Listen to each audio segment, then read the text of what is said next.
Hello students, इस video में हम डिस्कस करेंगे एक्सरसाइज 5.2 के दो questions 9th and 10th question.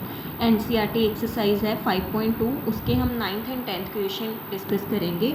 9th question की स्टेटमेंट है prove that the function f x equal to mod x minus one x belonging to R is not differentiable at x equal to one. क्या बोला है उन्होंने?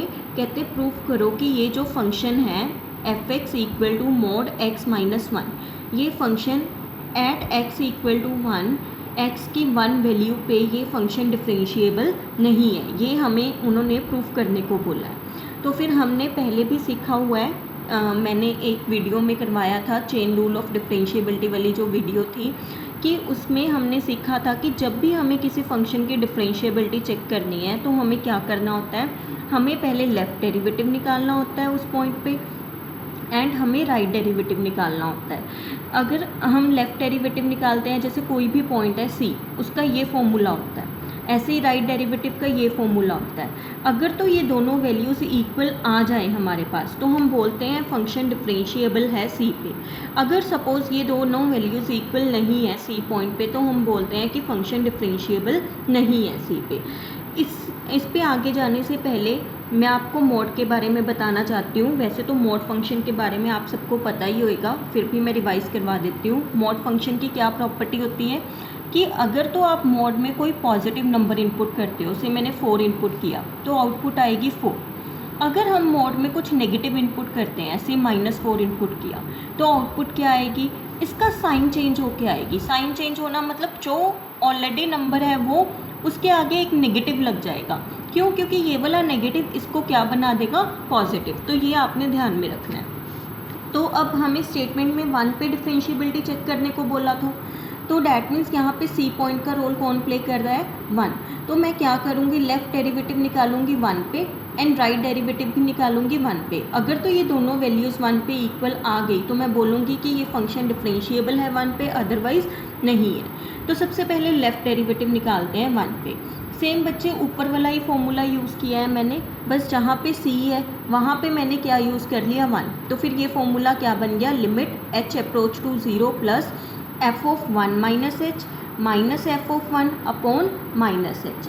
अब देखो, अब हमारे पास f ऑफ 1 माइनस एच है, इसका क्या मतलब है, जैसे स्टेटमेंट में हमारे पास एफ एक्स की वैल्यू क्या है, मोड x माइनस 1, और यहाँ पे फॉर्मूले में हमें f ऑफ 1 माइनस एच चाहिए। f ऑफ 1 माइनस एच का क्या मतलब है कि x का रोल कौन प्ले कर रहा है, 1 माइनस एच। अब मैं x की जगह 1 माइनस एच पुट करती हूँ यहाँ पे, तो ये क्या बनेगा, 1 minus h minus 1।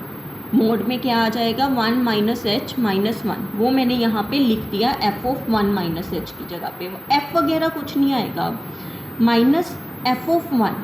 f of 1 का क्या मतलब है कि जहाँ पे x है, अब वहाँ पे हमें क्या इनपुट करना है, 1। जब हम x की जगह 1 इनपुट करेंगे तो आउटपुट में क्या आएगा, मोड 1 माइनस 1, वो मैंने यहाँ पे लिख दिया, डिवाइड बाय माइनस एच। अब 1 माइनस एच माइनस 1, ये 1 एंड 1 कैंसिल होके क्या आ गया, minus H mode, 1 minus 1 0 mode bye minus H.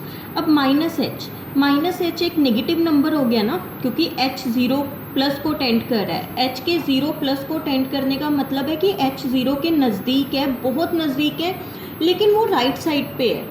क्या है वो, राइट साइड पे है। राइट साइड पे 0 के नज़दीक कोई भी वैल्यू होएगी वो क्या कैसी होएगी, पॉजिटिव होएगी। लेकिन उसके साथ जब ये माइनस लग गया तो ये वैल्यू क्या होगी, नेगेटिव। नेगेटिव का मोड क्या आता है, एक माइनस और लग जाता है। जब इसके साथ एक माइनस और लगेगा तो ये क्या बन जाएगा, पॉजिटिव। या फिर आप ऐसे सोच लो कि माइनस एच है, ये नेगेटिव है, तो बाहर आके ये क्या बन गया, एच। ऐसे ही 0 का मोड तो 0 ही रहेगा, तो ये बेसिकली क्या बन गया, h minus 0 by minus h, मतलब h upon minus h cancel करके हमारे पास क्या आ गया, -1। तो लेफ़्ट डेरिवेटिव, इस फंक्शन के लेफ़्ट डेरिवेटिव की value at x equal to 1 हमारे पास सॉल्व करने से क्या आ गई, -1। ऐसे ही हम क्या करेंगे, इसका राइट डेरिवेटिव निकालेंगे। अब राइट डेरिवेटिव का यही फॉर्मूला होता है, सेम ही है बस फॉर्मूला, बस फ़र्क कितना है कि ऊपर 1 माइनस एच पे हम स्टडी कर रहे थे, अब यहाँ पे 1 plus H, F of 1 plus H minus f of 1, और नीचे क्या आता है, एच। मैंने लास्ट वीडियो में भी बताया था, ये जो नीचे होता है ये इन दोनों का डिफरेंस होता है। 1 + h एंड 1 का डिफरेंस क्या है, h। सिमिलरली हमारे पास फंक्शन क्या चल रहा है, mod x - 1। अब हमें x की जगह क्या इनपुट करना है, 1 + h। जब हम x की जगह 1 + h करेंगे तो ये क्या बन गया, mod 1 + h - 1। 1 के साथ 1 कैंसिल हो जाएगा, पहले mod 1 + h - 1 हो गया, तो अगले स्टेप में मैंने इसको mod h लिखा होगा। ऐसे ही f(1) क्या हो गया, mod 1 - 1। तो अब ये क्या बन गया, mod h माइनस mod 0, ठीक है। अब mod h तो पॉजिटिव क्वांटिटी है, इसका mod क्या आएगा, h ही रहेगा, 0 का mod 0 अपॉन h करके क्या आ गया, 1। तो हमने देखा यहाँ पे राइट डेरिवेटिव की वैल्यू कितनी आ गई, 1। लेफ्ट डेरिवेटिव हम ऑलरेडी निकाल चुके हैं, उसकी वैल्यू क्या थी, -1। एंड राइट डेरिवेटिव की वैल्यू हमारे पास क्या आ गई, 1। क्या ये दोनों इक्वल आई, नो।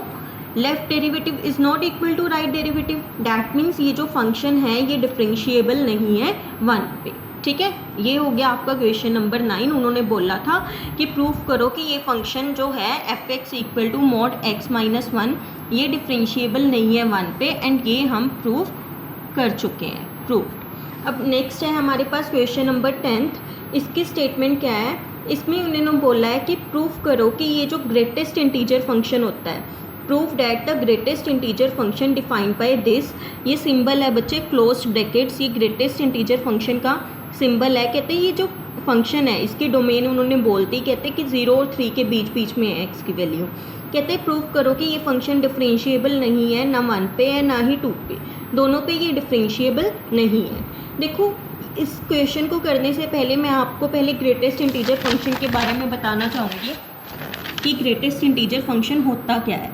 देखो ग्रेटेस्ट इंटीजर फंक्शन की क्या प्रॉपर्टी होती है, जैसे मॉड फंक्शन एक स्पेशल फंक्शन है, उसकी प्रॉपर्टी होती है कि वो पॉजिटिव को पॉजिटिव रहने देता है, नेगेटिव को भी क्या बना देता है, पॉजिटिव। ऐसे ग्रेटेस्ट इंटीजर फंक्शन की क्या प्रॉपर्टी है, जैसे आप ना कुछ भी इनपुट करते हो इसमें, जैसे सपोज आपने 2.5 इनपुट किया। अब 2.5 अगर हम नंबर लाइन बनाएं तो 2.5 सपोज यहाँ पे है, इसके पीछे क्या होएगा, 2 1 0 -1 -2 एंड सो ऑन, इसके आगे 3 4 5 एंड सो ऑन।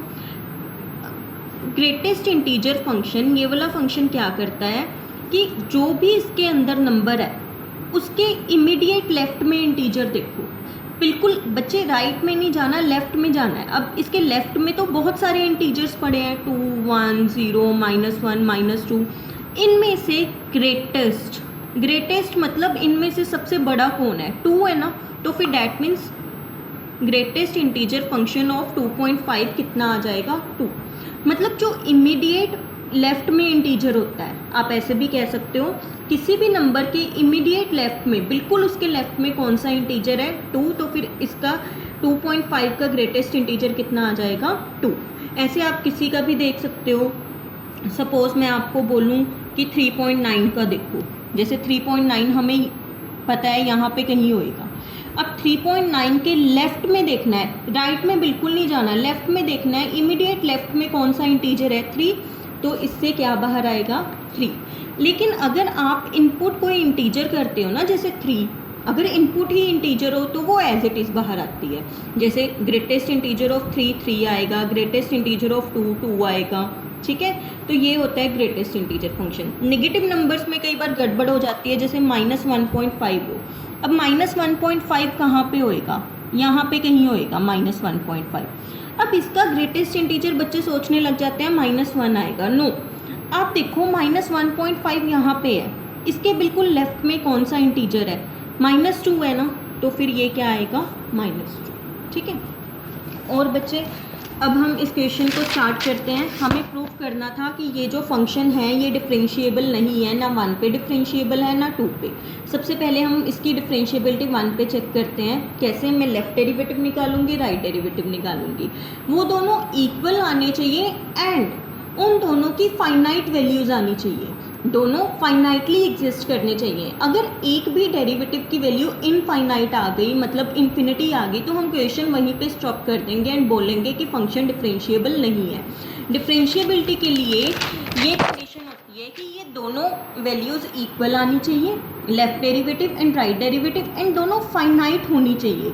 मतलब ये इन्फिनिटी के इक्वल नहीं होनी चाहिए, दोनों फाइनाइटली एग्जिस्ट करनी चाहिए। अगर तो ये दोनों फाइनाइटली एग्जिस्ट करी एंड इक्वल है तब ही हम किसी फंक्शन को डिफरेंशिएबल बोलते हैं किसी पर्टिकुलर पॉइंट सी पे। अब हम इसकी डिफरेंशिएबिलिटी चेक करते हैं सबसे पहले 1 पे। तो मैं पहले लेफ़्ट डेरिवेटिव निकाल ली हूँ, यही फॉर्मूला था लेफ़्ट डेरिवेटिव का, limit h tends to 0 plus f of 1 minus h minus f of 1 upon minus h। अब हमारे पास f ऑफ x क्या था, ग्रेटेस्ट इंटीजर ऑफ x का रोल अब हमारे पास कौन प्ले कर रहा है, 1 माइनस h, तो greatest integer of 1 minus h, f of 1 मतलब greatest integer of 1 upon minus h।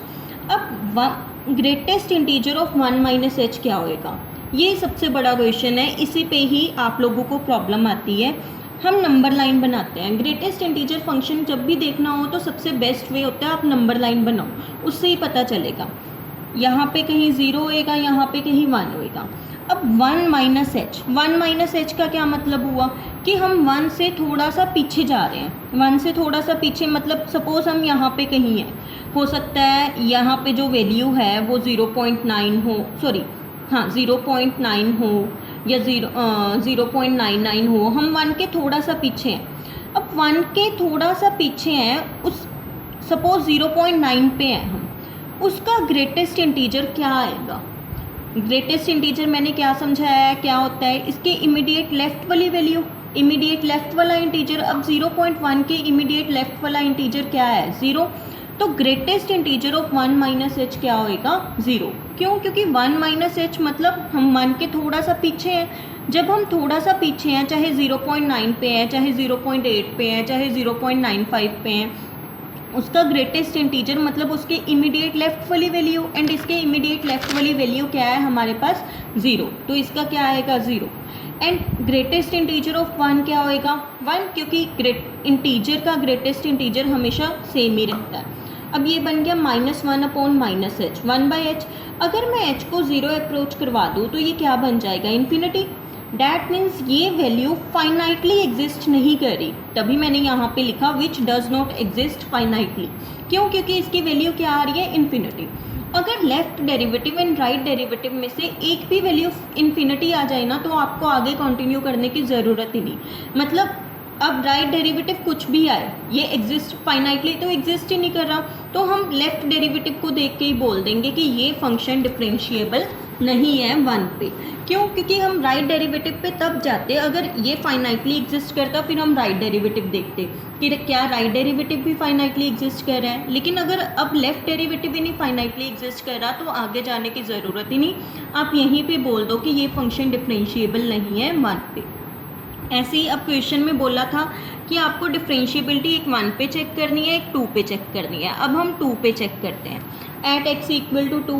वैसे ही लेफ्ट डेरिवेटिव क्या होता है, सेम फॉर्मूला, बस x c का रोल कौन प्ले कर जाएगा, 2। f ऑफ 2 माइनस एच, वैसे ही f ऑफ x किसके इक्वल है, ग्रेटेस्ट इंटीजर ऑफ x, तो f ऑफ 2 माइनस एच क्या होएगा, greatest integer of 2 minus H. यहाँ पे पुट कर दिया है, f ऑफ 2 क्या हो गया, greatest integer of 2 upon minus h. अब 2 माइनस एच, अब देखो 2 यहाँ पे है, 1 यहाँ पे है, 2 माइनस एच मतलब हम 2 के थोड़ा सा पीछे हैं। सपोज हम यहाँ पे हैं, अगर यहाँ पे कोई भी वैल्यू है, यहाँ पे कोई भी वैल्यू से 1.9 है या 1.95 है या 1.8 है, उसका ग्रेटेस्ट इंटीजर क्या होएगा, 1 होएगा। मतलब 2 माइनस एच का ग्रेटेस्ट इंटीजर क्या होएगा, 1, एंड 2 का तो 2 ही रहेगा। सिमिलरली ये बन गया -1 upon minus H, 1 upon H. अगर हम एच को 0 अप्रोच करवाएं तो ये भी इन्फिनिटी बन जाएगा, मतलब ये वैल्यू फाइनाइटली एग्जिस्ट नहीं कर रही, तो डैट मीन्स हमें राइट डेरिवेटिव निकालने की ज़रूरत ही नहीं, लेफ्ट ही नहीं फाइनाइटली एग्जिस्ट कर रहा, तो डैट मीन्स ये फंक्शन डिफरेंशिएबल नहीं है 2 पे। तो ये हो गया आपका क्वेश्चन नंबर 10। Thank you.